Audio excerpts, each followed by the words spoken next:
Hello, everyone, and welcome to today's webinar, Real Talk, Tools to Help Industry Address Today's Sustainability Landscape, brought to seafoodsource.com. I'm Seafood Source editor Madeline Kearns, and joining me today is sustainability advocate and Seafood Ninja Inc. founder, Adriana Sanchez. Adriana, welcome to the webinar. Good morning, and thank you so much for having me and providing the space to have this conversation today. Not to have you on board. As you know, seafood sustainability today is not what it was 20 years ago, or even what it was last week.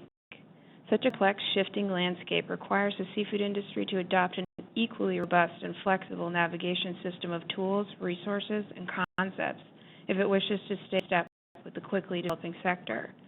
But this is a one-size-fits-all scenario.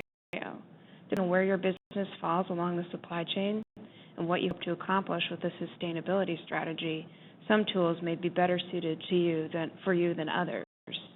For this webinar, sustainability advocate and Seafood Ninja Inc. founder Adriana Sanchez will have a frank discussion with Seafood Source about the sustainability challenges facing the industry today, as well as the tools available to help overcome these obstacles and who will be using them. Sanchez will touch on how newcomers to seafood sustainability can engage with the sector, how stakeholders can overcome their challenges if they are stuck along their sustainability journey, and where opportunities exist when the sustainability realm moving forward. Anna will also discuss traceability, social responsibility, and why to avoid desktop flips. We'll be able to answer your pressing sustainability questions following her formal presentation. If you have questions throughout the presentation, please send them through the Q&A box on the right-hand side of your screen. We will do our best to get to all of them during the latter portion of this webinar. For our members joining us live today, this webinar will be available on demand on seafoodsource.com, and slides will be emailed to all attendees and registrants within 4 hours. If the focus of this webinar piques your interest and you'd like to learn more about the latest global seafood sustainability issues, check out CWEB Seafood Summit taking place in Barcelona, Spain from June 18th to the 21st, 2018. More information about the summit can be found at seafoodsummit.org. All right, Adriana, let's jump right in. Your face for the seafood industry, especially in sustainability circles. Can you add a little bit about your background within the industry and how it brought you to your new venture with Seafood Ninja Inc.? Sure, Patty. I'm currently based in Miami, Florida. I am the former director for sustainability for Sea Delight, and I was also the president of its charity arm, the Sea Delight Fund.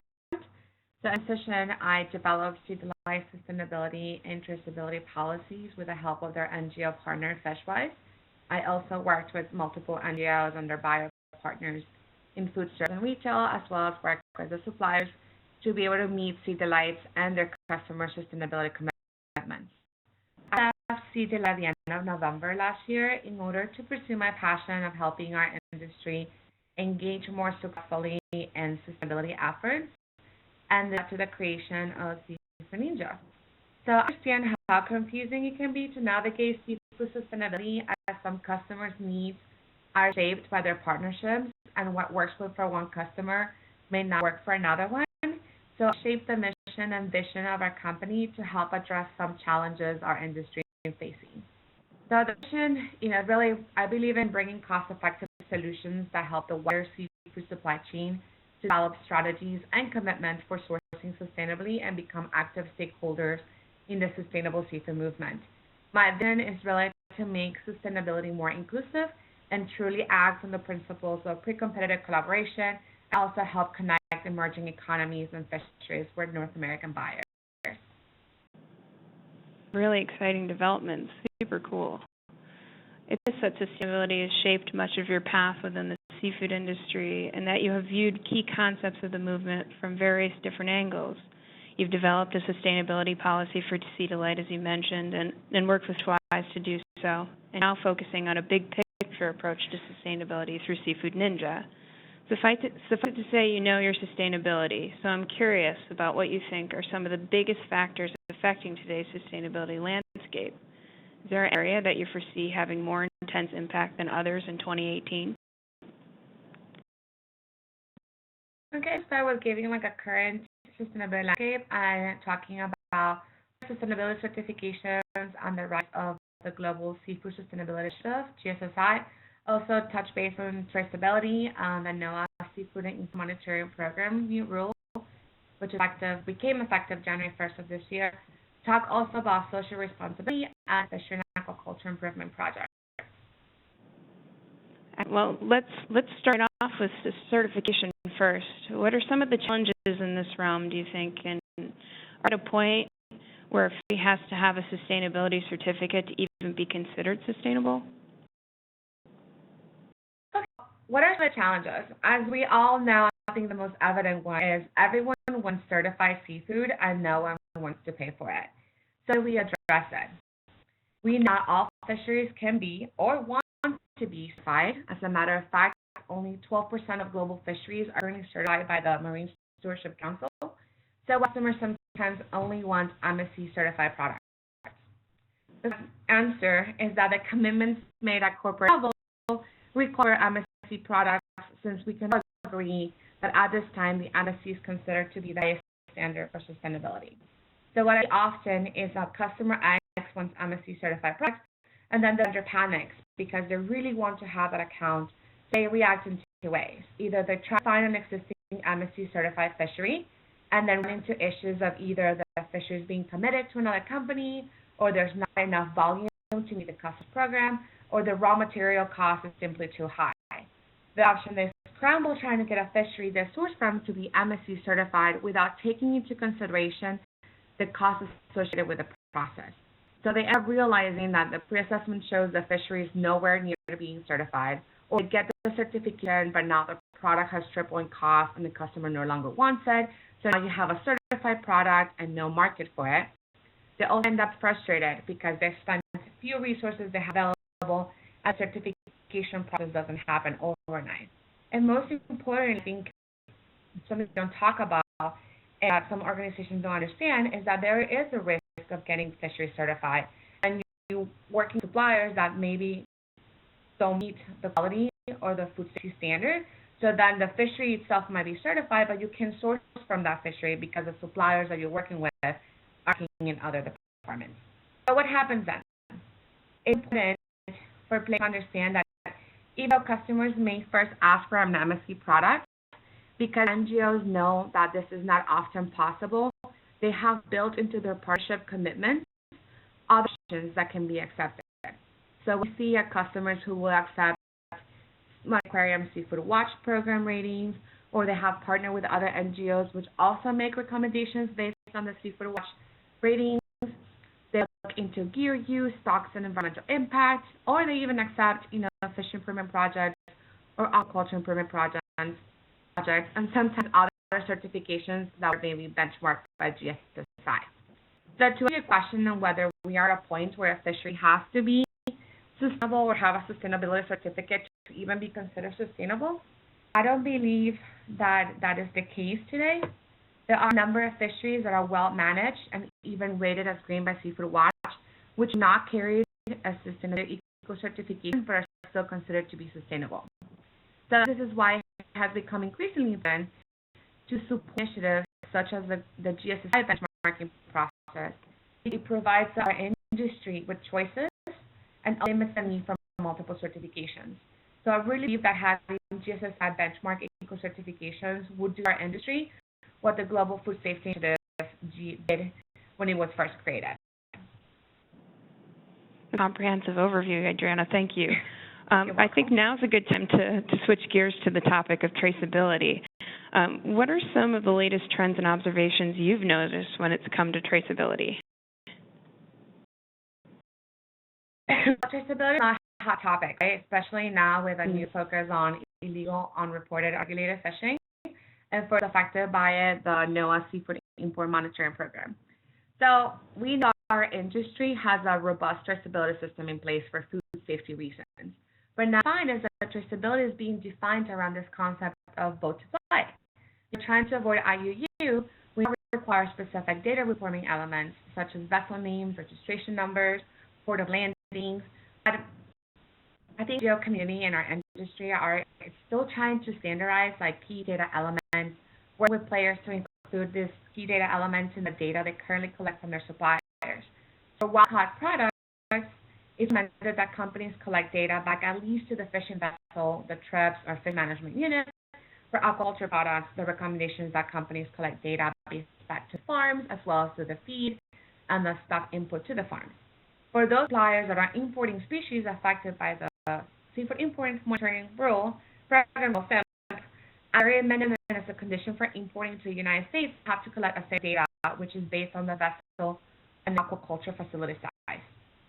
So I think that I would like to mention is the role of government in data verification. So at the end of the day, it doesn't matter what sophisticated systems we develop and utilize to collect this data. If the data cannot be verified at the point of catching or landing, it really renders the entire traceability model obsolete. We will always say, do not despair, right? The takeaway from this conversation is that there are initiatives which are helping our industry navigate this process, and which I encourage you guys to join, so you have the tools needed to address your company's traceability challenges. One is the Global Dialogue on Seafood Traceability. They aim to produce an aligned global framework for seafood traceability. So trying to come up with internationally agreed key elements. So we're all asking the same questions in regards to the data.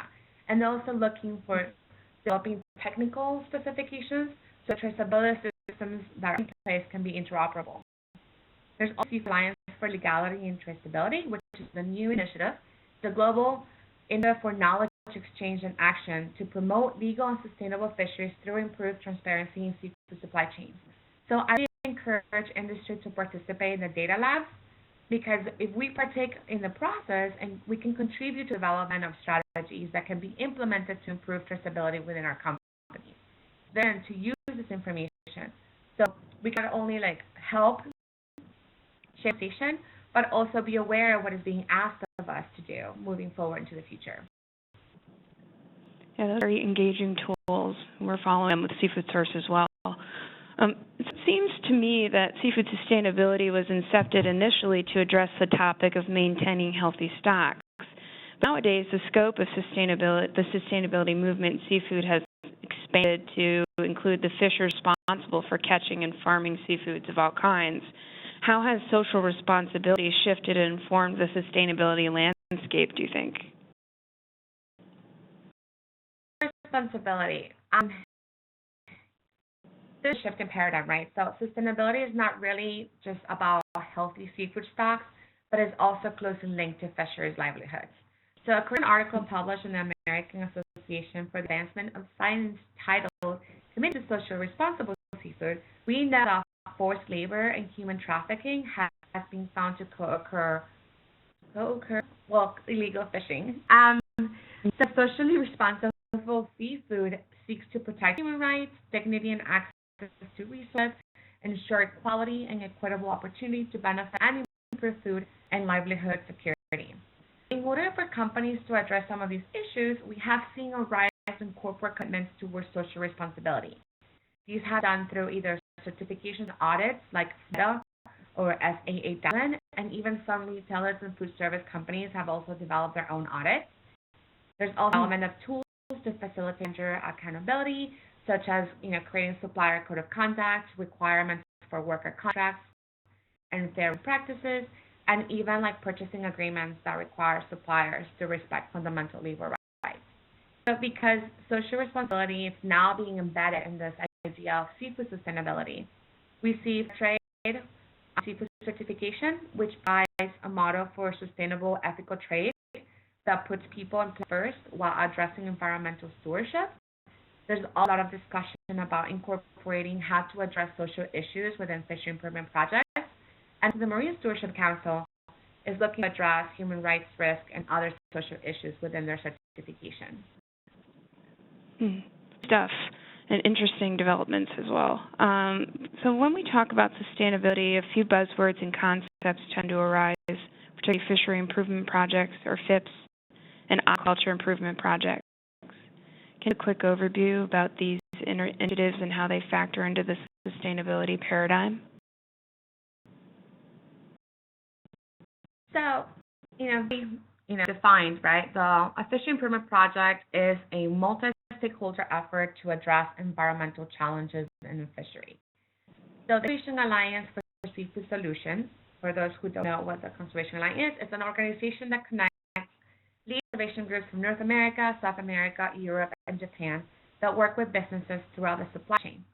In 2012, they created a set of FIP guidelines, which were then updated in 2015, that could help industry design FIPs that will be supported by Alliance members.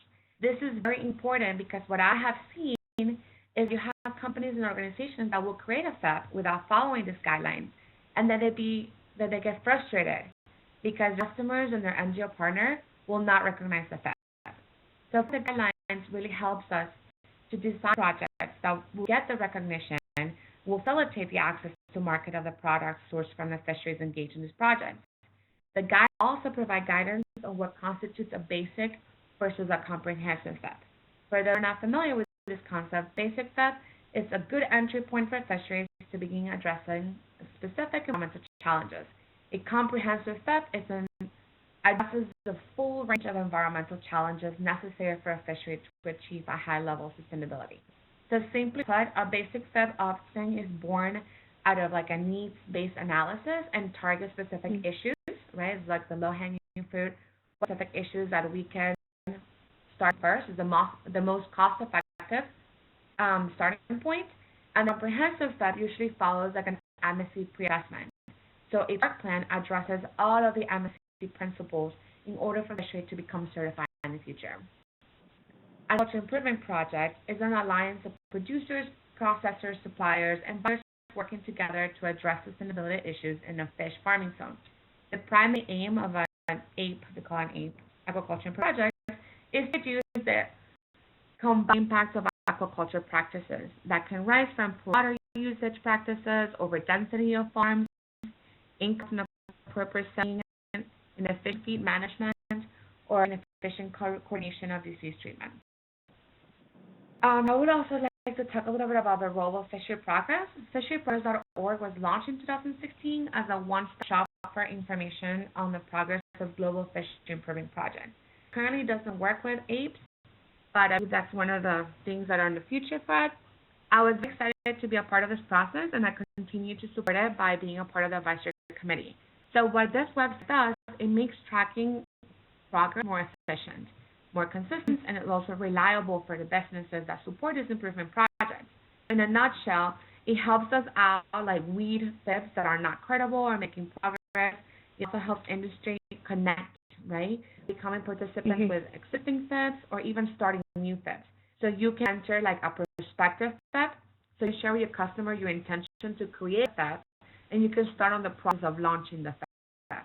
This was already being accepted by many retailers and food service companies. It's becoming a requirement almost for accepting a fishery improvement project. So that said, what are desktop FIPs and why we want to avoid them? So desktop FIP is basically a FIP that is designed on paper. So they're created to gain access to market, but rarely have an impact on the water. And the reason why they have an impact on the water is because there's no physical presence on the fishery working towards day-to-day activities that are needed to address environmental challenges. Nobody on the ground really meeting with the fishermen, working with the agencies in place, to kind of talk about what is a FIP, what are some of the needs that need to be addressed. So it's important to avoid these types of FIPs because it really could hurt the credit of the industry player, right? Nobody wants to be accused of greenwashing. So you don't want to also invest resources on creating a FIP, right? That there's a cost associated with creating a desktop FIP, like a paper FIP. The last thing you want to do is waste resources, in a project that it's going to be launched, but it's not going to make progress in the end, and then it's really going to bring into question the company really doing, with that project. Absolutely. Thank you for that great crash course on FIPs and apes. It's really interesting. So we've already covered quite a bit of ground with this discussion, from social responsibility to FIPs and apes and just different aspects of the sustainability landscape today. And I was curious, why do you think it's important that we have talks like these, and who else should be having them within the industry? Well, why are we having this conversation? It's really about engagement. I really think it's so important for companies to start becoming active players in this conversation. I hear often hallway talks, right, that question the NGO's motives and often paint NGOs as the enemy. But rarely find industry other than like the usual players engaged in conversations or attending these meetings, right? Or helping to find solutions for the environmental and socioeconomic challenges that our industry faces today.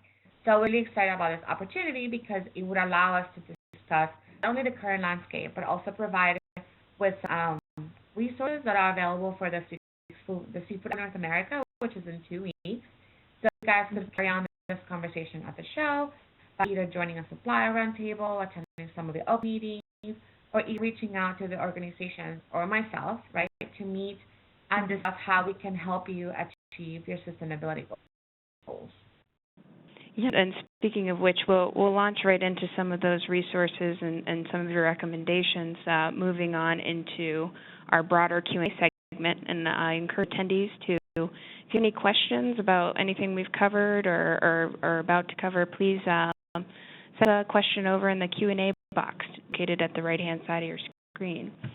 Okay, so let's dig right into those resources you mentioned, Adriana. What kind of resources are available for seafood vendors who are curious about broadening their sustainability efforts and knowledge?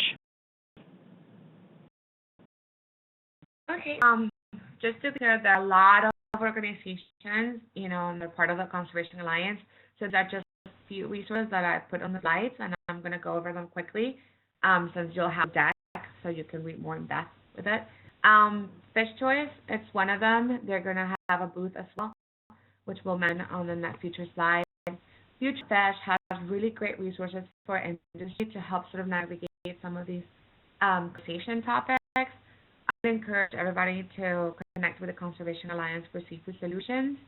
There's also Fishery Certified if you're concerned about social responsibility, and also look for certifications that address both social responsibility and also environmental stewardship.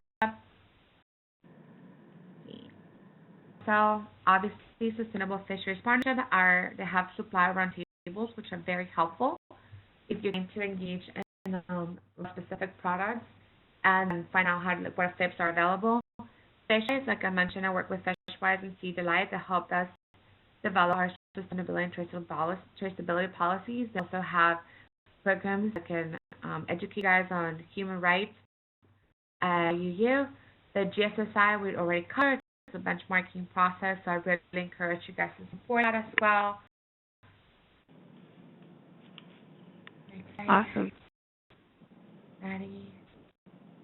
Seafood Alliance for Legality and Traceability, which we're discussing the Global Dialogue on Seafood Traceability. I believe they have a meeting, but I don't have the details yet on that meeting, so I'll be happy to share with everyone on the call later. Excellent. Sorry. And these are some things that are happening on the next slide. Saturday, March 10th, the Conservation Alliance for Seafood Solutions is having a reception. So I want you guys to RSVP. It would be a great opportunity for me to meet some of the Alliance members, and if you have a specific questions that, I'll be able to answer today, you can ask them there. Also on Sunday, the Sustainable Fisheries Partnership is having an America Snapper Grouper Supplier Roundtable. So if you source snapper and grouper from the Americas, please RSVP with Megan with Meyer. Also Sunday, Fish Choice is having a happy hour on their booth, number 80, so I encourage also to attend that. And there's some booths that you might want to pass by. 180 is Fish Choice, 182 Sustainable Fisheries Partnership, 184 Seafood Collab and Conservation Alliance for Seafood Solutions, and 189 Sport Wildlife Fund. They have FIPS globally, so if you have specific interest in fishery improvement projects that are being led by WWF, that will be the booth to go to. One more slide with panel picks. There are some of the picks for Boston I chose based on some of the the subjects, the themes that we're discussing today, about traceability or access to it, engaging in FIPS and whatnot. Thank you for this is a great compilation of sustainability focused sessions. We'll be able to attend some of those. So I have a question from the audience for you, Adriana. Ask, what is your opinion on political landscape for imports versus U.S. wild-caught and aquaculture, especially as it relates to SIMP? Wow, that's a question. I stay away from politics. I'm not sure. Can you elaborate a little bit, be more specific on the question itself? I'm sorry. So it's imports versus, I guess, domestic wild-caught and aquaculture projects. I guess the different barriers that maybe each has to face in regards to sustainability. Well, I have a lot of issues with SIMP as it was implemented, because I feel that we're talking about fisheries in developing countries that are data deficient, and they need some help developing their infrastructure to be able to collect data to make sure that the data is valid. So I think typically because of the way the United States is, and we have the facility to maybe data better and also making sure that it's valid, as opposed to some of it collected abroad. I think that obviously the SIMP ruling came out of political pressure, which is outside my piece.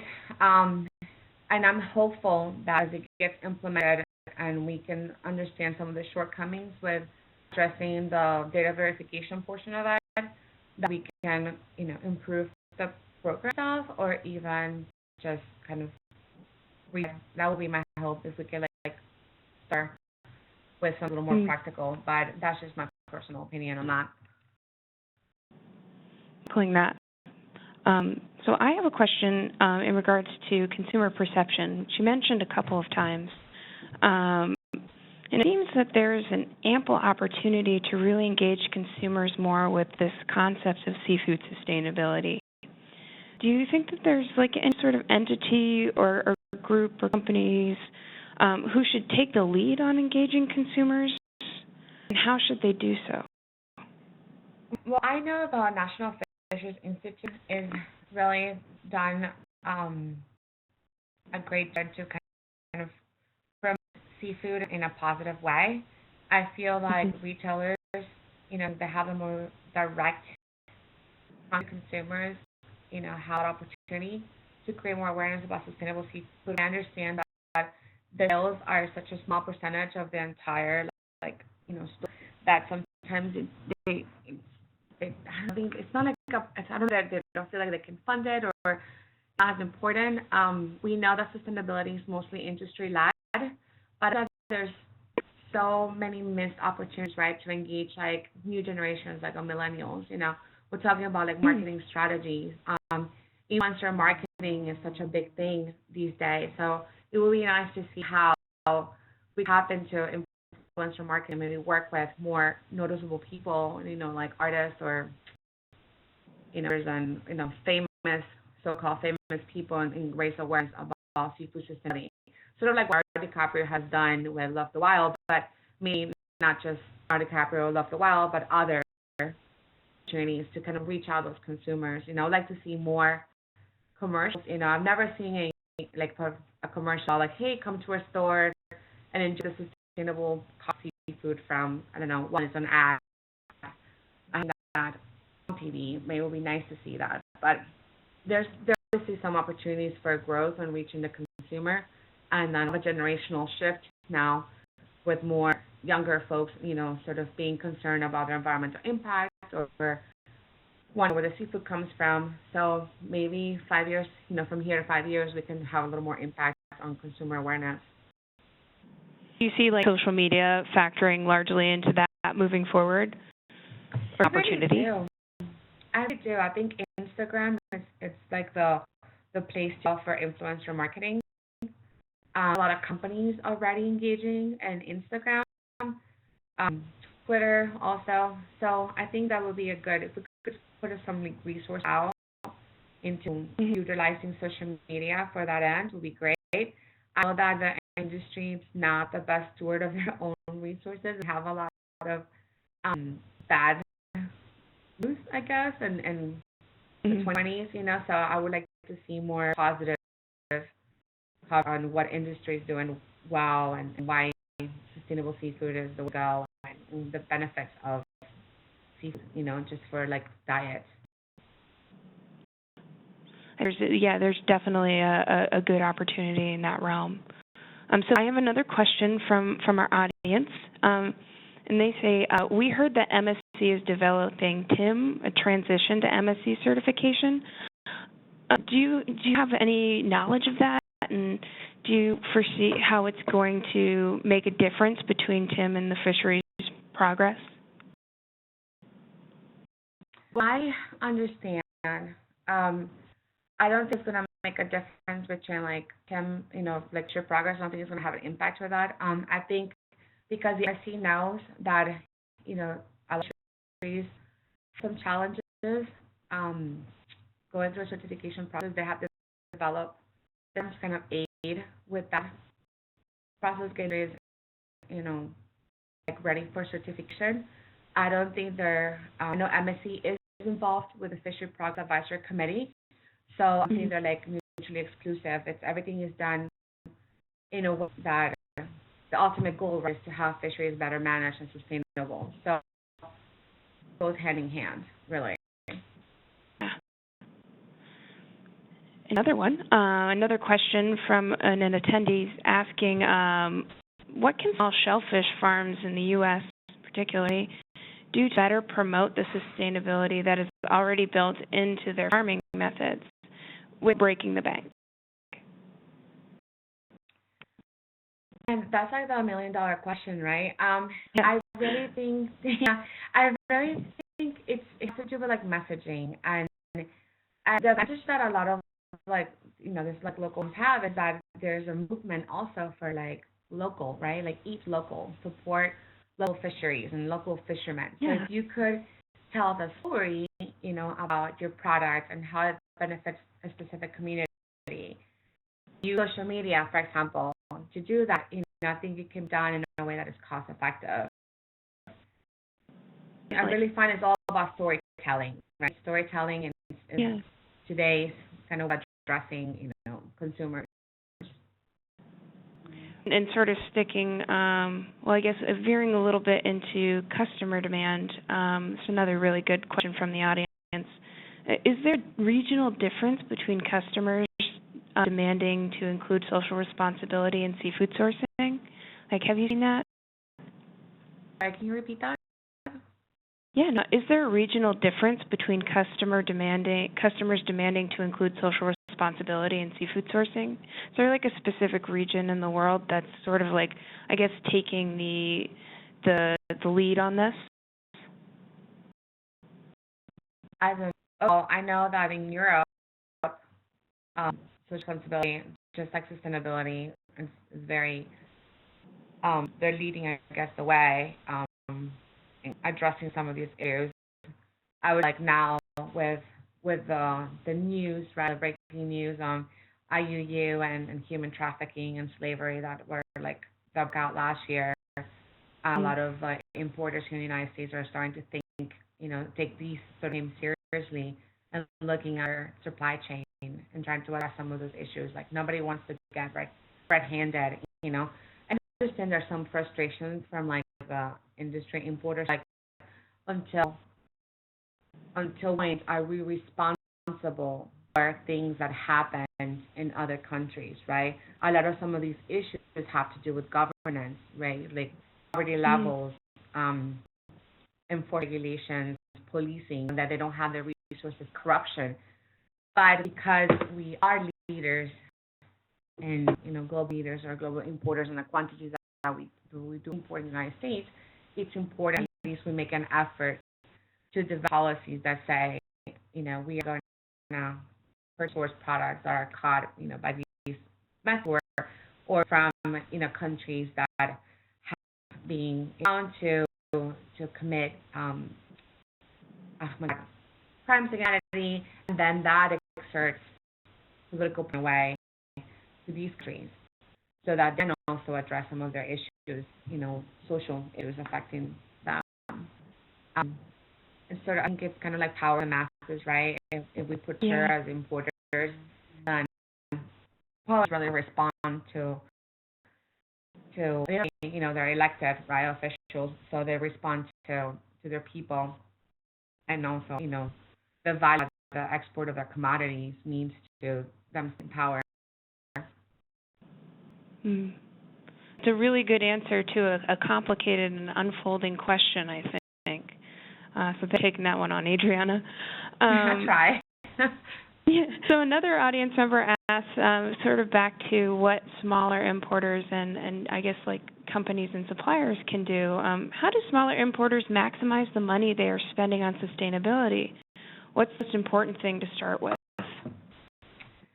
That's a great question, because a lot of the reasons why I created Seafood Ninja is to sort of how do we create cost-effective strategies, right? So what I would recommend for the smaller players that have limited funding for these programs, first look at what products are your bread and butter, right? So you want to base your when you're beginning this journey, you want to maximize your ROI. So I would look at what products are your bread and butter, right? Because you have a volume. Justify you investing in sustainability, and then look where you're sourcing from. Is it caught? Does it have a rating? Are there any opportunities for fishery improvement projects? You can use fishery progress, for example, to find existing FIPs. Then contact people that may already have a project, or if they're interested in starting a project, contact any of these organizations that are FIP implementers or can help you launch a FIP. So you can look at what are the most sort of cost-effective ways of doing it. If you're just getting started, a basic FIP, and you have limited resources, a basic FIP might be the entry point for you. And then once you have more resources, you can go into a full comprehensive FIP. There's really like different ways of going about it. And it really depends on the company, the value of the product, and also what your short-term goals and your long-term goals. So this is a very long answer. It's a complex question, but I mean, there are ways to do it. I think if you create a company policy that wants to target sustainability, I know that Fish Choice has on their website resources for industry on how to kind of implement a seafood sustainability program. So that provides some guidance on what you can. So you don't necessarily have to partner with an NGO. There are some tools available to you that you can start by getting educated and look at a specific product, to start with, and ask questions and meet with the people that are part of the Conservation Alliance, and then sort of down like information that you need. And that does cost a lot of money per se. It costs some time, but it's really like a learning process. So if you don't have the resources to partner with an NGO for them to do all the legwork for you, you still have access to some information either through Fish or the Future Fish, or even that I can direct you to, like, okay, look into this and point you in the right direction. Thank you, Anna. That's a great answer. And I was curious, you mentioned like basic FIPs and comprehensive FIPs. I just wanted to know, do you see like when a lot of people enter a basic FIP, is it part of their long-term goal to really move up into that comprehensive FIP at some point? Well, to be honest, even if it's not their long-term goal to move to a comprehensive FIP, because as an industry becoming increasingly sophisticated about sustainability, it will be end goal. I mean, right now, the World Wide Fund only actively supports FIPs that are comprehensive.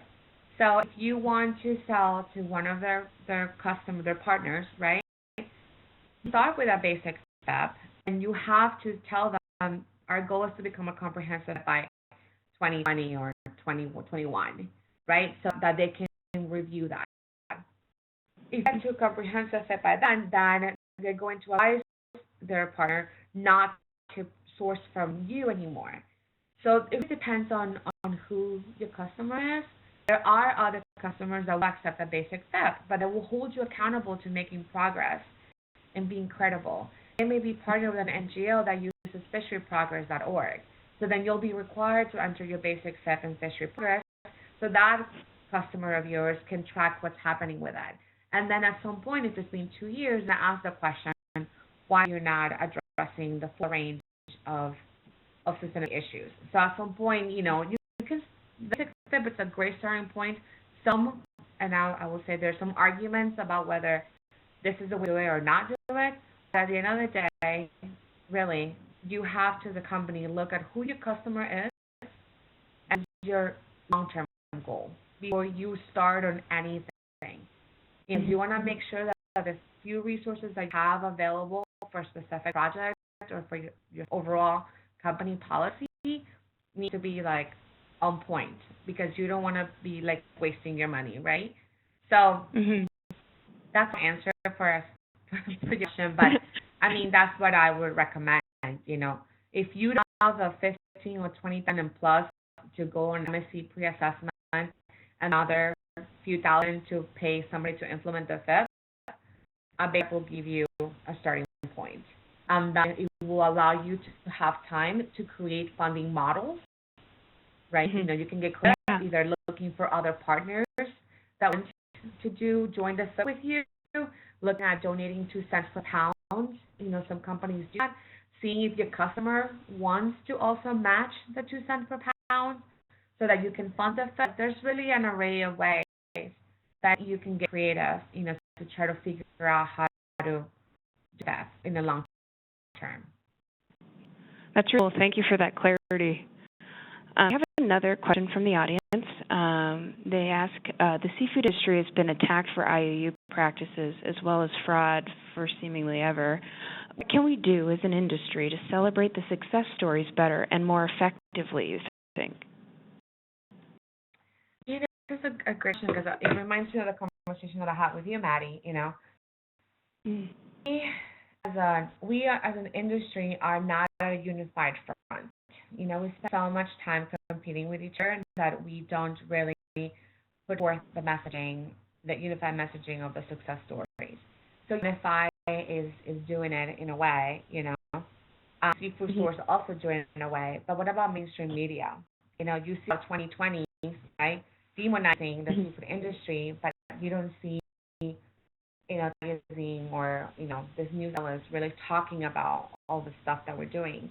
So could we as an industry look into collaborations with mainstream media, with Times Magazine, with more like the publications that are more countrywide, to really put forth the news? Like, I wonder, do we have those connections?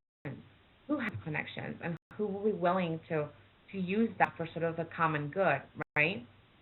Which is one of the things I told you. It would be great to see Seafood Source, really connect with, and maybe have more of a great story about what it is that we're doing, So sort of about like engaging those broader platforms, that mainstream platform in particular, to get it seems like that would get consumers into the story of sustainability as well. Yeah, if you think all we see on the mainstream is like those horror stories, right?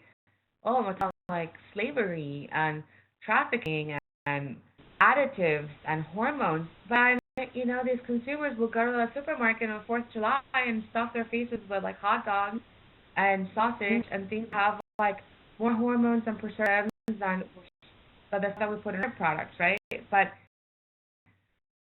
so, what are we not doing enough of, I guess, right? That's sort of like the irony. We know food's healthy. We know we're doing the right thing, right? By addressing some of the environmental issues, some of the, concerns that people have about farm products. But why are we not really communicating this to the consumer? Why is the perception so negative? So I think if we could tap into the mainstream, the wider media, either through social media, through chefs, I have worked with some chefs that are like never eat anything that is farmed. But I know that there are really great companies doing amazing work at the farm levels, right? Creating products that it's safe, it's healthy. So why are the chefs being like, no, no, no, farm is evil? We need to really work more on that. Educate. Honestly, we have another attendee question that sort of plays really well into what we're discussing right now. So an attendee says, consumer outreach should be led by retailers as they are the B2C interface. Have taken up this call on the food service channel, but we don't see widespread emphasis on seafood in grocery stores. What are your thoughts? Well, I've asked that question multiple times. And what has to do with, like, okay, so turnover rates. Let's start with turnover rates at the retail level. Sometimes at the seafood counter, you have, people get there, they get trained, and then 2 weeks later, you have a new person. So it becomes kind of challenging to teach them about everything they need to do to know about sustainability, right? That's one of the reasons why it becomes really hard to sort of have that consumer interface at the seafood counter level. There's also questions about like messaging, right? So if you put like many labels, if you put MSC and you put Seafood Watch and you put all these labels on the seafood counter, it becomes confusing for consumers. I think sometimes is, for example, I look at Whole Foods, right? Yeah. I've created an entire image that if people go to Whole Foods to buy seafood, it's good, sustainable, it's great for the environment, because that's the entire image that Whole Foods has created. Why do that the same with other retailers? Can the people shopping at Publix in here in South Florida know that have a sustainability commitment, that they're doing the right thing, that the seafood is sourced from all these fisheries or certified or whatnot? Like, how do we perception? Is it done through commercials? Is it done through social media? Is it done through like the printed ad? Like, can you run an ad that emphasizes the sustainability of a specific product? I mean, my forte is not marketing, and I don't work with retailers, but that would sort of do, right? Address some of those education pieces. Face everywhere. Maybe not the label. Maybe you don't want to put too many labels, but when they go to the seafood counter, just be responsibly sourced and sustainable, and be a part of your entire messaging. And eventually, the people start catching on like a second nature, sort of bring them or something. I don't know. Yeah. Well, it's kind of like. I mean, you're gonna have all the answers. No, that's a great answer.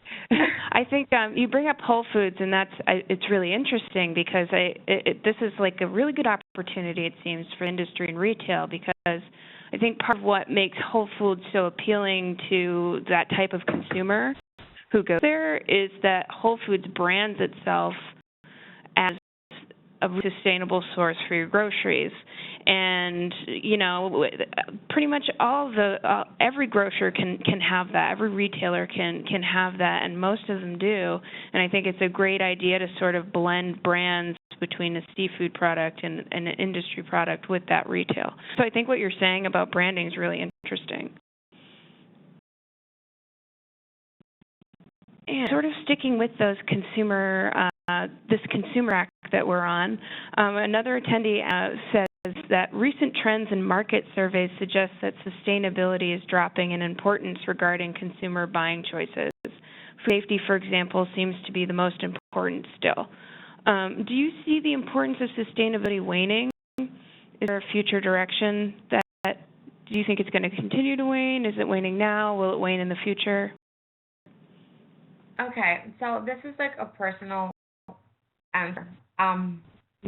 Yes, I've heard that before, that market research shows that sustainability is not important. But sustainability should be important to us.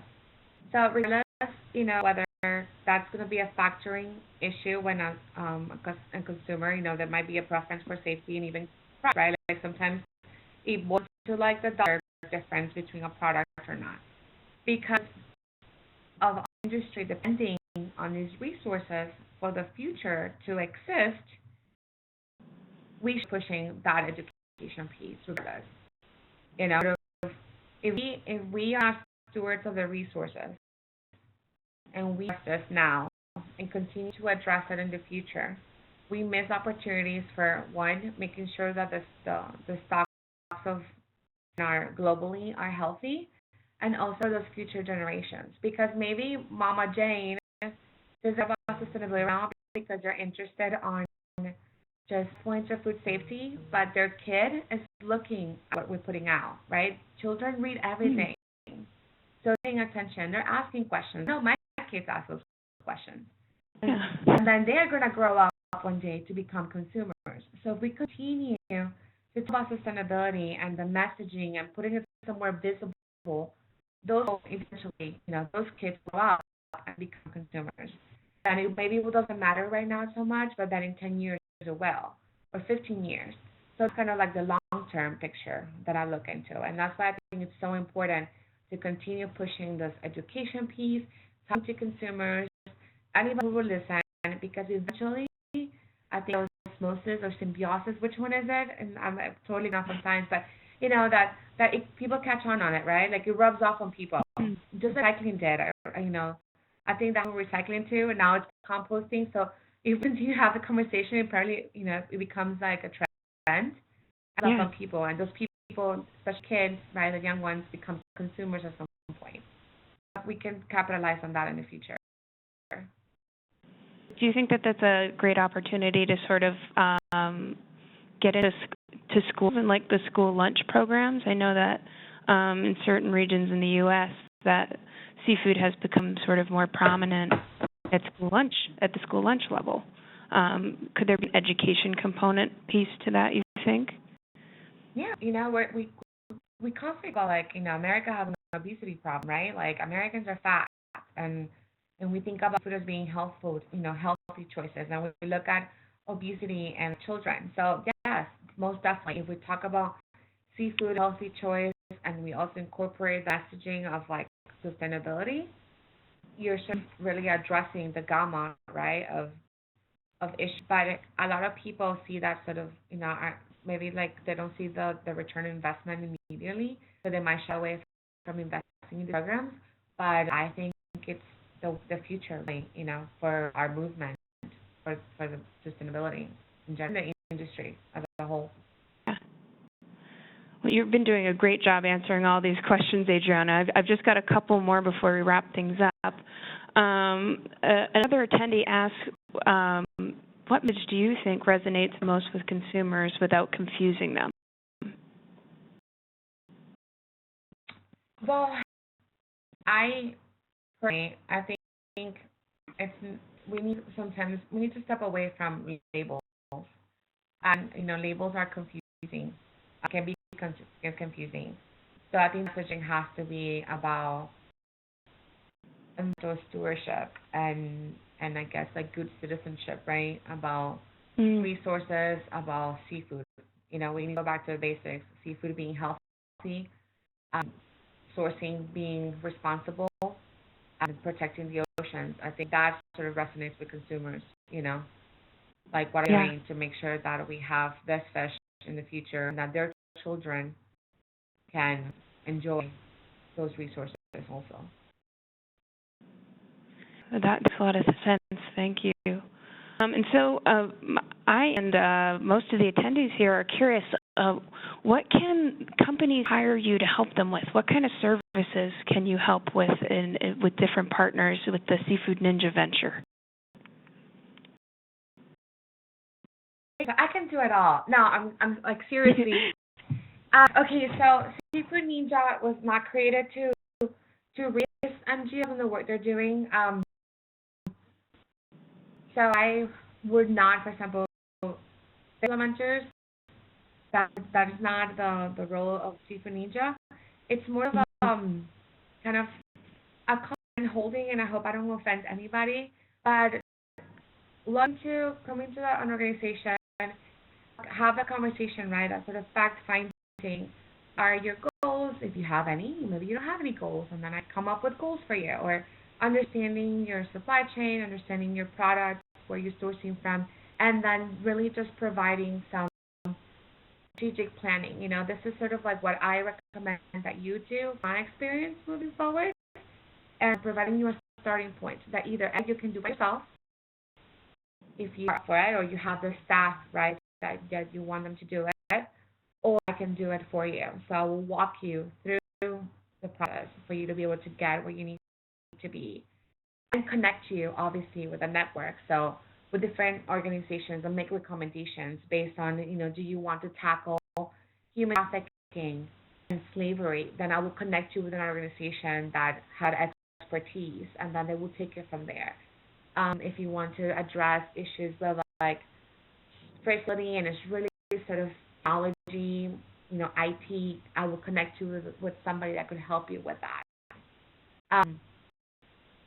Yeah, I think really seafood needs just more like kind of helping industry connect the dots and make it sort of cost effective for them to do so without breaking bank, at least in this point. I would like to see more companies involved, not just the big players that have the money, right, to be able to do it. That's kind of my dream. Yeah. I know, very kumbaya. Kumbaya, that's my dream. Everybody needs a little guidance, especially when with something like the sustainability movement, which is sort of constantly evolving. Last question for you, Adriana. Sustainability has evolved so much over its lifespan. Looking into your seafood sustainability crystal ball, where do you see the movement growing and expanding over the next 5 to 10 years? Well, I think it's going to continue focusing on social responsibility and fisher communities.